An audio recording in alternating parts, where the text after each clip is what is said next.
السلام علیکم ورحمۃ اللہ وبرکاتہ۔ ناظرین و سامعین، امید ہے کہ آپ حضرات خیریت سے ہوں گے۔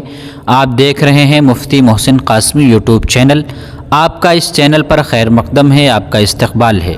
آج میں آپ حضرات کی خدمت میں ایک ایسا مسئلہ لے کر حاضر ہوا ہوں کہ ظاہری طور پر تو شرم و حیا کے خلاف ہے، لیکن اگر دیکھا جائے تو وہ شرم اور حیا کے خلاف بھی نہیں ہے۔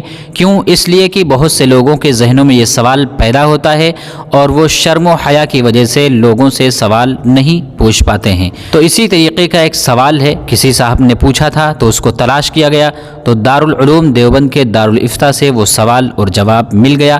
وہ سوال کیا ہے، وہ جواب کیا ہے؟ آپ حضرات سے گزارش ہے کہ مکمل ویڈیو کو سنیں اور دوسروں تک شیئر بھی کریں۔ اس سوال اور جواب کو سننے سے پہلے آپ سے گزارش ہے کہ ویڈیو کو لائک بھی کر دیں، اگر چینل پر پہلی بار آئے ہیں تو چینل کو سبسکرائب بھی کر دیں۔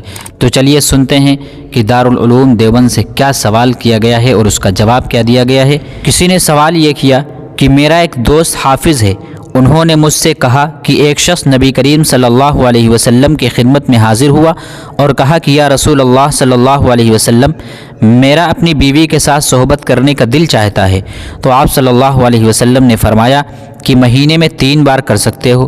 تو اس شخص نے کہا یا رسول اللہ صلی اللہ علیہ وسلم، میرا اس سے زیادہ دل چاہتا ہے۔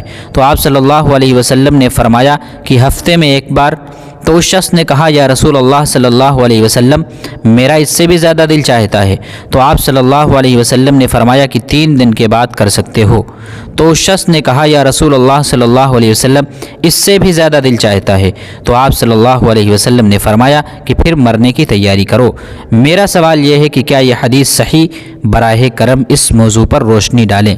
تو آپ دیکھتے ہیں کہ دارالعلوم دیوبند کے مفتیان کرام نے کیا جواب دیا ہے، وہ بھی آپ سماعت فرما لیں۔ جواب: بسم اللہ الرحمن الرحیم۔ شرعاً اس سلسلے میں دنوں کی کوئی تحدید نہیں ہے۔ ایام ممنوعہ کے علاوہ کبھی بھی بیوی سے ہم بستری کی جا سکتی ہے۔ البتہ مزاج و قوت کے اعتبار سے افراد کی نوعیتیں مختلف ہوتی ہیں، اس لیے اپنی صحت و تندرستی کو ملحوظ رکھنا چاہیے۔ بسا اوقات کثرت جماع بہت سی بیماریوں کا سبب بن جاتا ہے، اور سوال میں جو حدیث لکھی گئی ہے وہ نہیں مل سکی۔ واللہ تعالی عالم۔ دارالافتاء، دارالعلوم دیوبند۔ تو امید ہے کہ آپ حضرات کو یہ مسئلہ واضح طور پر سمجھ میں آ گیا ہوگا۔